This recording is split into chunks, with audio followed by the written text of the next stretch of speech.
Life is often so busy, taking us here, there, seemingly everywhere. When you aren't able to make it to church, we hope you are fed and nourished by listening to the preaching of God's Word wherever you are at the moment. In the meantime, take care, and God bless. 7 tiny things. That's what we're talking about these first few weeks of 2021. And the title's a little bit of a teaser because so far the things that we have been talking about aren't so tiny. They're things that we do just about every single day.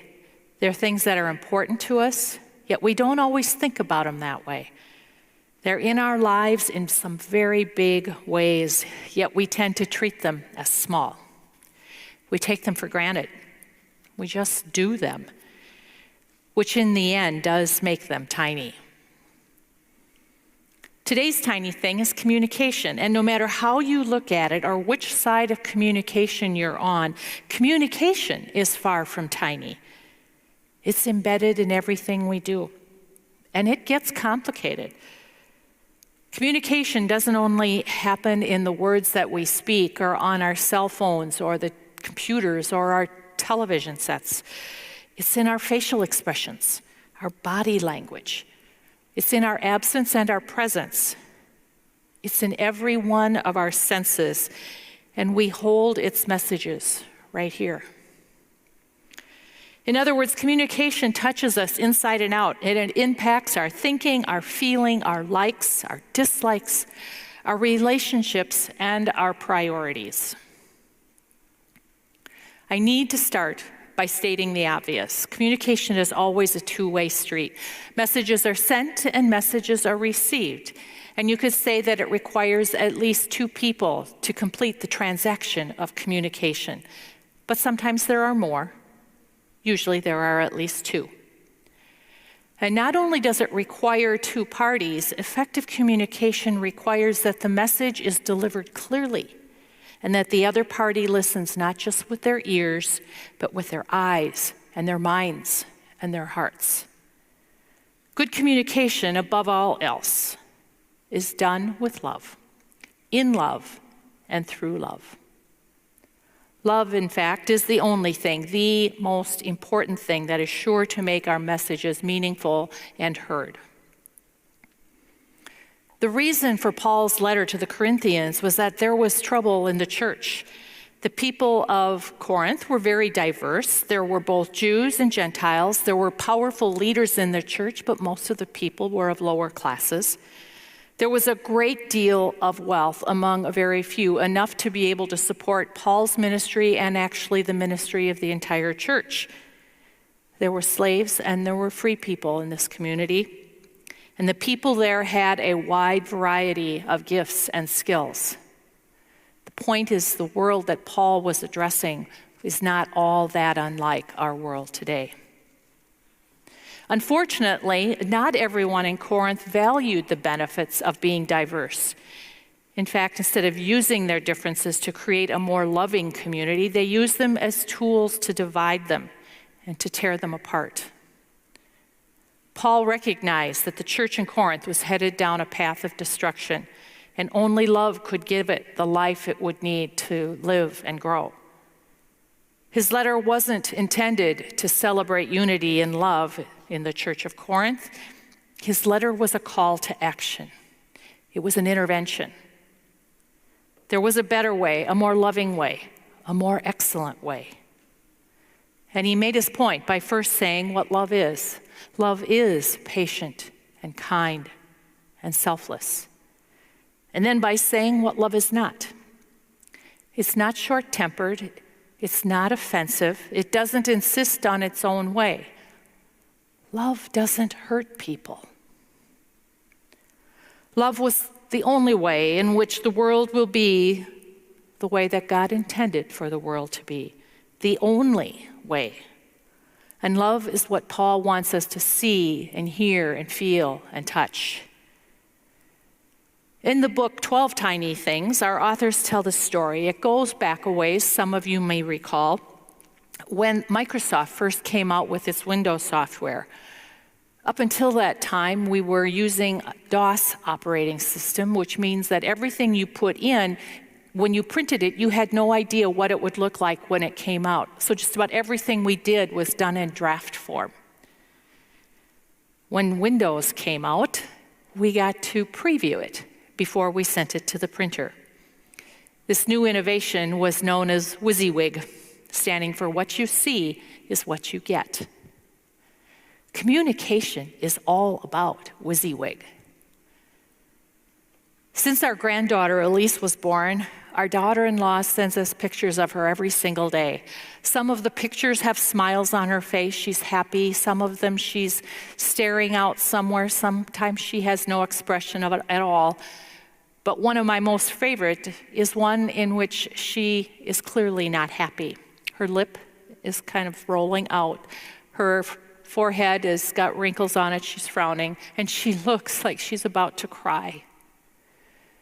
But when I look at that picture, I see love. When I look at that picture, I feel love. What I see is what I get. She's WYSIWYG at its finest. When the messages that we receive from others are messages of love, we feel loved.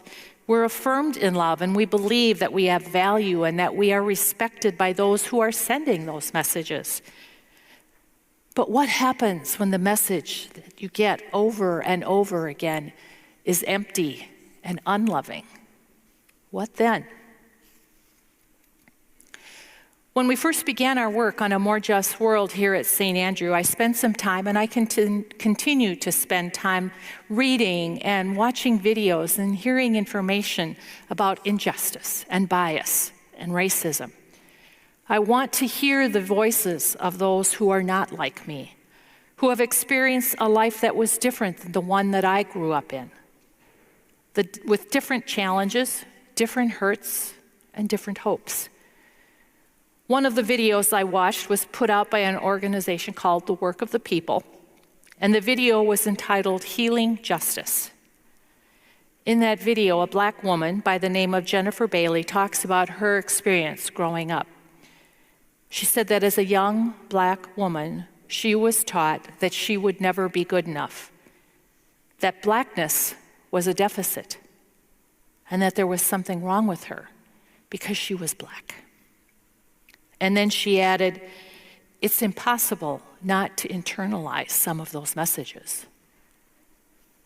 She ended by saying what she needs and what she longs for are people who will speak into her life, people who will see her for who she is and value her and respect her and want the same opportunities and hopes that we all have. Those are the messages that we want to internalize in our children and in people around the world. And that happens through all the ways in which we communicate with one another. Paul saw possibility and hope in the people at Corinth, and he told them as much. But his message wasn't all fluff and puff. He was genuine, and he was also honest with them. They weren't behaving very well, and they needed to hear that, which meant that the people of Corinth also had to be willing to listen to what Paul had to say to them. Paul was genuine, and he was honest, and he spoke the truth in love. We need people who will do that for us, which means we have to be willing to be vulnerable to the messages that we receive. That's not easy, and sometimes that can be a little scary. We don't always like what we hear. We don't like hearing that we made an unpopular decision. It's tough to swallow negative feedback from a performance review. But if the message is delivered with care and with respect, the message is a lot easier to hear and more readily received. And that is the hard work of communication. But first, we have to be willing to listen. And listening is hard. In fact, listening is one of the hardest things that we do. As the saying goes, we were given 2 ears and 1 mouth because listening is twice as hard as talking. Good communication requires good listening. But listening is not the same thing as hearing. Listening requires that we keep our mouths open and our minds focused on the message, the entire message. It invites us to ask relevant questions, and it requires an attitude that says, I want to understand. I want to know more.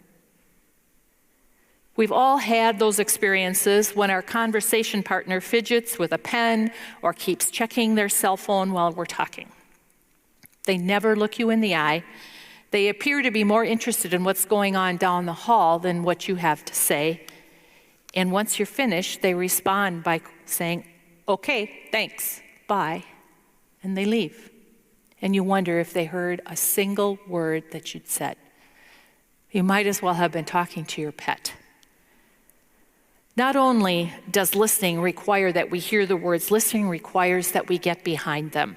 We need to see a person's face, take in the tone of their voices, the urgency, the passion, the gentleness, and hopefully also the love. We must listen with every tool that we have, because even the way we listen communicates something.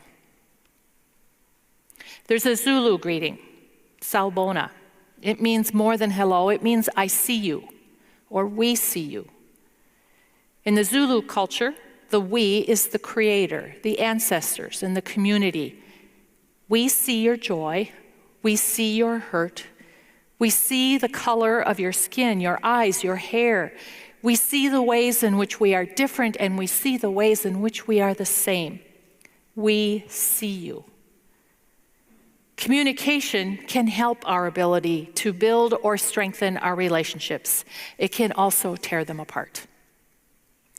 We have to see the single parent. We have to see the unemployed worker. We have to see what brings joy into someone's life and what brings despair. We have to see someone as they are, not for what they aren't or for what we think they should be, because seeing one another as they truly are is where strong and healthy relationships begin. That's what love does. It sees us as we are. To listen is to see. So going back to those more archaic days once more, I'm reminded of my first job. I was a secretary, and I sent out a lot of communications. Those were the days when typos were corrected with whiteout or correction tape. So before pulling out the document, I would proof it and I would look for any errors that I might have made. When I find one, I do the best I could to fix it. But no matter how good a job I did, the letter was no longer perfect. As I saw it, no matter how careful I was, the letter was left with a scar. So I had two choices. I could start the whole thing over again and hope I didn't repeat the same mistake twice, or I could send the letter, hoping the reader would accept the letter, scar and all, and receive it with grace. In our efforts to communicate well and honestly and lovingly, we will make mistakes sometimes, and we will have a few scars. We will have open wounds of our own, and we will have wounded others. The wounds will remind us of our brokenness and that we will always have something to work on. The scars will remind us that we have some healing to do. But we don't do either unless we see them. Tomorrow is the day that we set aside to celebrate the life of Martin Luther King Jr., one of the most prominent and influential and effective communicators during the civil rights movement. His message of nonviolence, of peaceful protest and equality is as relevant now as it was in his lifetime. He was a master of speaking the truth in love. He challenged a fundamental contradiction at the heart of this country, one that declares freedom, but it denies equality. Earlier this week, I took the time to go back and listen to one of his speeches. It was called The Other America, and he gave this speech on April 14th, 1967. It was just 10 days after he had declared his opposition to the Vietnam War. He spoke to a crowd at Stanford University, and he advocated for economic and social equality. And in that speech, he called out the reality that while the white majority spoke against bad behaviors that promoted discrimination, permitted racism, and practiced injustice, their actions didn't reflect a genuine desire for those things. He pointed to the false notion that time would heal the problems of racial injustice, because it doesn't. It hasn't. He also believed that he and others could change people's hearts through peaceful and nonviolent work, that if people would only see them and listen to them, there could be a change of heart. He believed people's hearts could be changed, and he called that change transformation. In Paul's letter to the Romans, he wrote, "Do not be conformed to this world, but be transformed by the renewing of your minds so that you may discern what is the will of God, what is good and what is acceptable and what is perfect." We're a long way from perfect. We're called to do better. The problems of this world are not someone else's problems. They are our problems. Nor can these problems be fixed by someone else. We are the ones who can. And we must try to fix them, and that won't be easy. History, politics, culture, and many other factors have gotten us to where we are at today. We can't change those things overnight, but that doesn't mean we should ignore them, no matter how painful that is. Paul calls us to allow the deepest and most powerful gift that we have to do its work in and through us, to speak truth in love, to communicate with love, in the way that we talk with one another, the way we work with one another, the way we live with one another. Love is the greatest communication tool that we have. The message we give, whether our voices, our actions, our attitudes, our written communications, these are all instruments in our work for a more just world.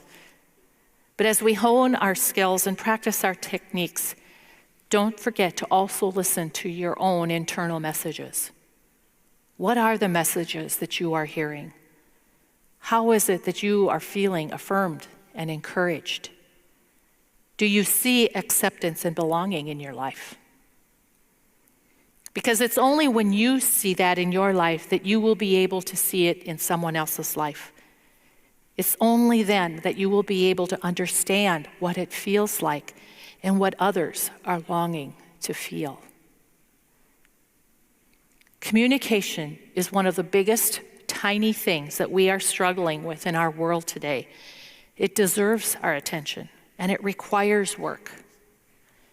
In the weeks ahead, as you listen to what is going on through your own heart and mind, think also about how you might bless someone in your life with a message of love, a thank you, an acknowledgement of someone's accomplishments, a word of respect, a message that says, "Salbona, I see you. I really see you." Amen. We hope you found this week's message helpful as you think about how you will live out your faith each day. If you would like to support the ministries at St. Andrew Lutheran Church, you can do so by having your credit card information available and then texting a gift to 952-260-9007. Thank you, and God bless.